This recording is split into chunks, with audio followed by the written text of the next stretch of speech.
سلام عرض درود دارم خدمت تمامی حضار گرامی، خوارکای ما، برادرای ما، استادا و عزیزا و دکتر صاحبای عزیز.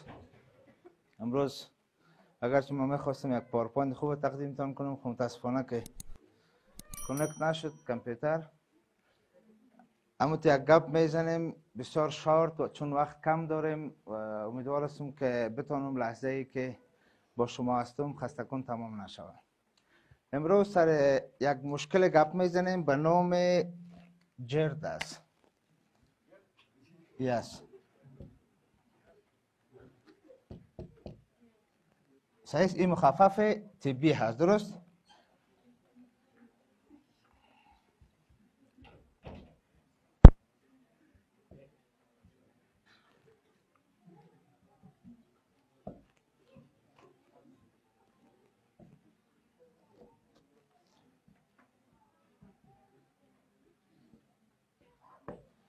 گاستروازوفاژیال رفلکس دیزیز یا امراض رفلکسی معده و میری.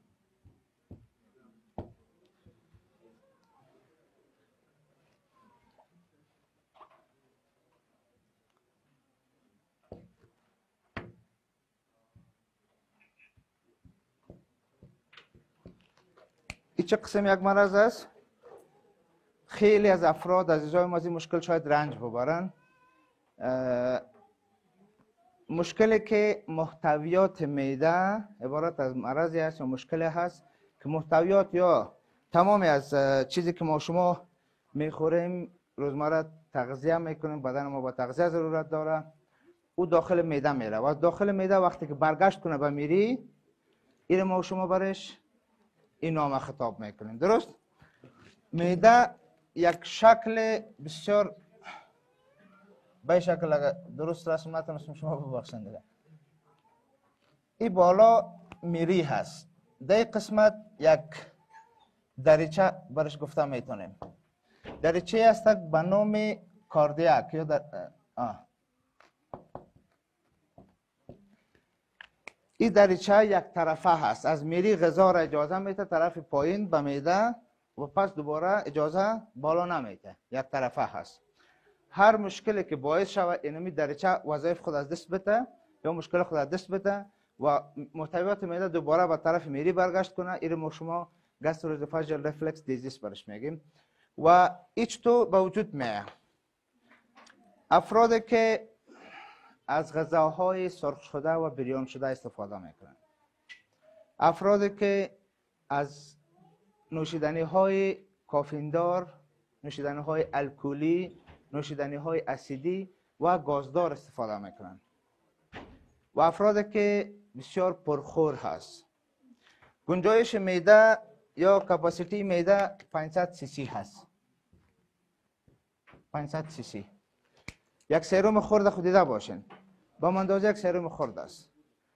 و از افرادی که فکر کنن 3 برابر یک خلطه سرم میخوره، معده چقدر خود بزرگ میکنه و چقدر وظایف خود دست میده. معده چون که یک حالت ارتجاعیت داره، این بزرگ میشه و شکل پوخانه بزرگ میشه. به هر اندازه که ما پرخوری کنیم او بزرگ میشه و وظایف خود کند میکنه، دست میده. معده یک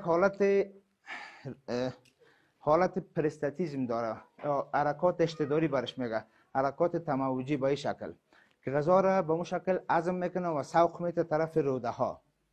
معده تنها هضم کیمیاوی غذا را به عهده داره.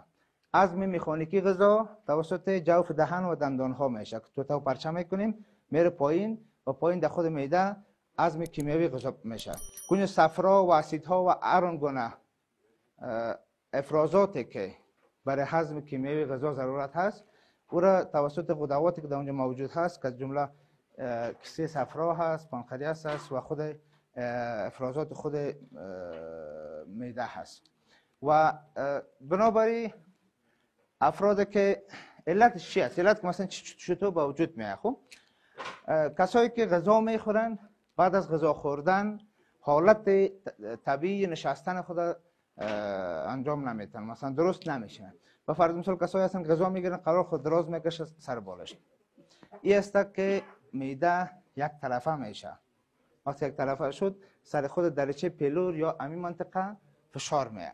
که فشار آمد، چون اینجا اسید معده صفرا و انواع اقسام اسیدها و تیزاب‌های در معده هست، این وظیفه یا فکشنش چی میکنه؟ از دست میته. وقتی که از دست داد محتویات میره بالا و میری را تخریش میکنه. وقتی که اسید آمد در سطح میری، چون میری هم یک حرکات تموجی داره که غذا را سوق میده از جوف دهن به طرف معده و اینجا را به شکل شاریدگی تخریش میکنه.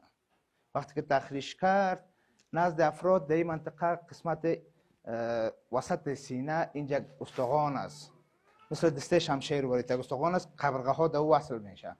عظم استرنوم برش میگه یا استخوان استرنوم است که اون استخوان پایین از او یک سوزش یا در پشت از استخوان یک سوزش پیدا میشه، دلجوشی و جگرسوزی پیدا میشه و اسید رفلکس پیدا میشه، یعنی اسید معده بالا میاد، دان شخص پرو میشه و ترش ترش میشه.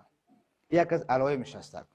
ما چگونه این را کاور بکنیم، چگونه مثلا یک اهتمامات را انجام بدیم که ما از این مشکل رهایی پیدا کنیم، هم از نگاه طبی و هم از نگاه اهتمامات خانگی و رژیم غذایی.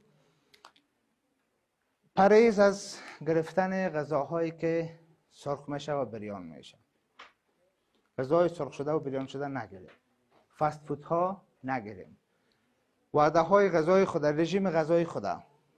در WHO یک تاپیک جدیدی که انجام میده این است سازمان غذای جهان میگه هر فرد که در 24 ساعت 2 ساعت ورزش نکنه، او فرد سالم پنداشته نمیشه.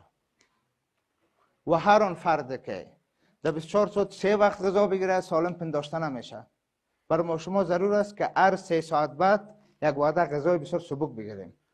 برای ما شما غذا میگه غذا دگانمو کاسه باشه و برنج باشه و گوشت باشه، این غذا نیست.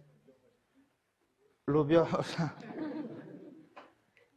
کسایی که در هفته 2 بار غذای رژیم پروتئین میگیره او هم سالم پنداشته نمیشه و صدمه میزنه به سیستم هاضمه خود.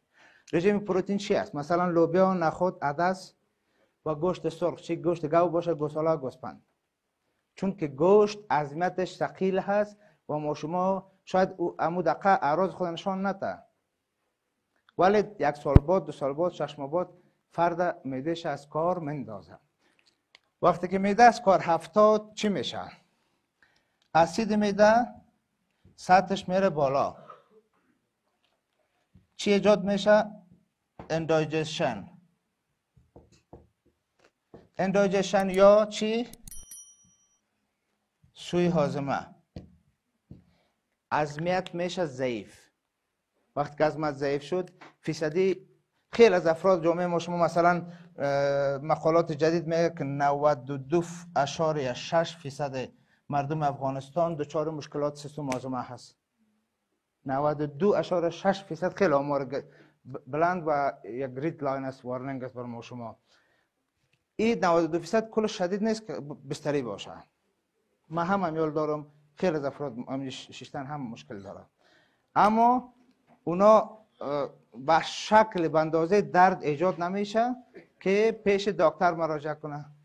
ما شما تا که مریض از پای نفته پیش دکتر نمیریم. در دردای سست عادی اگه ما پیش دکتر بریم، اما فامیل ما اول ما رو تنه میته، میگه چقدر بی غیرت از یک مشکل کم رفت پیش دکتر. اما وقتی که کار از کار تیر شد و مشکلات زیاد شد، وقت توان دکتر هم نمیکشد و مریض هم مصرفش میره بالا. گپا رو خلاص میکنیم که دکتر آمده وقت گرفتنشه. اهتماماتی که ما به این مشکل دچار هستیم چی را کارهای رو بگیریم، خلاص کم تداوی طبیش میگیم، هم تداوی خانگیشه. تداوی خانگیش کسایی که با این مشکل دچار هست در قدم اول پرخور اگر هستن خوراک خود کم بکنن، تقسیمات کنن، هر 2.5 ساعت بعد 3 ساعت بعد یک وعده که سبک غذایی رو بگیرن.